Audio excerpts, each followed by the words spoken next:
Orientasinya diceritakan di sebuah negeri yang makmur. Hiduplah dua orang pengrajin yang tinggal bersebelahan. Mereka adalah pengrajin emas dan pengrajin kuningan. Keduanya telah lama menjalani pekerjaan ini. Sebab ini adalah pekerjaan yang diwariskan secara turun-temurun. Telah banyak pula hasil kerajinan yang mereka hasilkan, seperti cincin, kalung, gelang, untaian, rantai, penghias, dan lain-lain. Di setiap akhir bulan, mereka membawa hasil pekerjaan ke kota. Hari pasar, demikian mereka biasa menyebut hari itu. Mereka akan berdagang barang-barang hasil kerajinan mereka, sekaligus membeli barang-barang keperluan lain selama sebulan. Beruntunglah pekan depan akan ada tetamu agung yang dapat mengunjungi kota dan bermaksud memborong barang-barang yang ada di sana. Kabar ini tentu saja membuat para pedagang bersemangat untuk membuat lebih banyak barang agar dapat mereka jual di hari pasar. Begitu juga dengan pengrajin emas dan pengrajin kuningan. Siang malam terdengar suara logam yang ditempa. Setiap dentingannya layaknya napas hidup bagi mereka. Tungku-tungku api seakan tak pernah padam. Kayu bakar yang tampak membara seakan menjadi penyulut semangat keduanya. Percikan-percikan api yang timbul tak pernah dihiraukan oleh mereka. Keduanya sibuk dengan pekerjaan masing-masing. Sudah puluhan cincin, kalung, dan untaian, rantai penghias yang siap dijual. Hari pasar makin dekat, dan lusa adalah waktu yang tepat untuk berangkat ke kota. Komplikasinya, hari pasar telah tiba, dan keduanya pun sampai di kota. Hamparan terpal telah digelar, tanda barang-barang siap diperdagangkan. Keduanya pun berjejer berdampingan. Tampaklah barang-barang logam yang telah dihasilkan. Namun sayang, ada kontras yang mencolok di antara keduanya. Walaupun terbuat dari logam mulia, barang-barang yang dibuat pengrajin emas tampak kusam, warnanya tak berkilau, ulir-ulirnya kasar. Dengan pokok-pokok simpul rantai yang tak rapi, seakan sang pembuatnya adalah seorang yang tergesa-gesa. Biar saja. Demikian ucapan yang terlontar saat pengrajin kuningan menanyakan, kenapa perhiasan kawannya itu tampak kusam?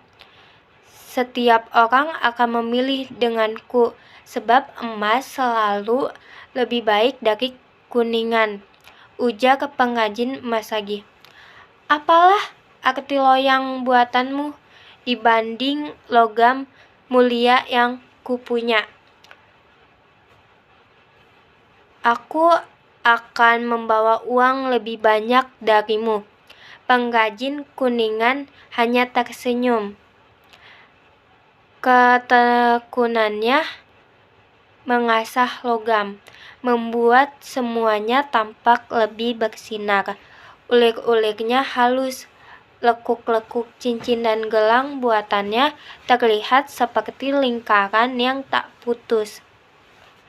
Liku-liku rantai penghiasannya pun lebih sedap dipandang mata. Resolusinya adalah ketekunan memang sesuatu yang mahal. Hampir semua orang yang lewat tak menaruh perhatian kepada pengrajin emas. Mereka lebih suka mendatangi dan melihat cincin dan kalung kuningan. Begitupun tatamu agung yang berkenan datang. Mereka pun lebih menyukai benda-benda kuningan itu dibandingkan dengan logam mulia. Sebab emas itu tidaklah menarik bagi mereka. Sekali lagi terpampang kekontrasan di hari pasar itu. Pengrajin emas yang tertegun diam dan pengrajin kuningan yang tersenyum senang.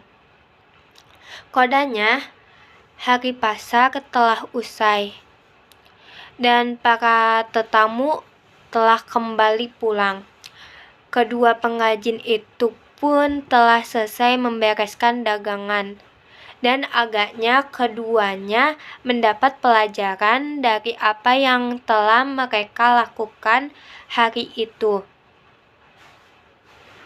Kesimpulannya adalah nilai yang dapat diambil meskipun kedua pengrajin dalam cerita di atas adalah orang yang ahli di bidangnya masing-masing dan sudah melatih keterampilannya selama hidup mereka. Ternyata ada satu faktor yang membedakan mereka. Faktor yang mempengaruhi proses menuju keberhasilan, yaitu ketekunan.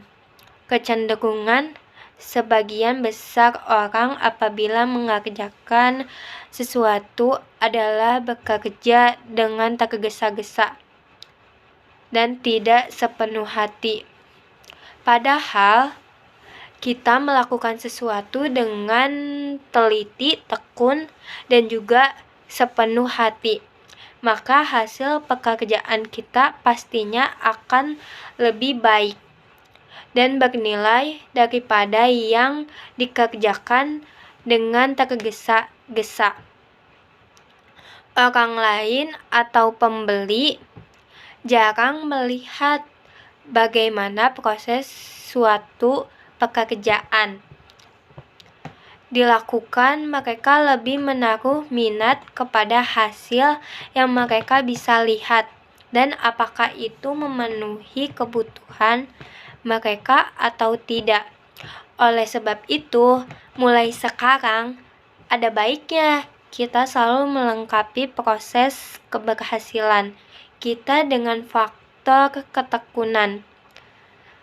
Karena faktor inilah yang bisa membedakan apakah hasil pekerjaan kita berkualitas atau tidak.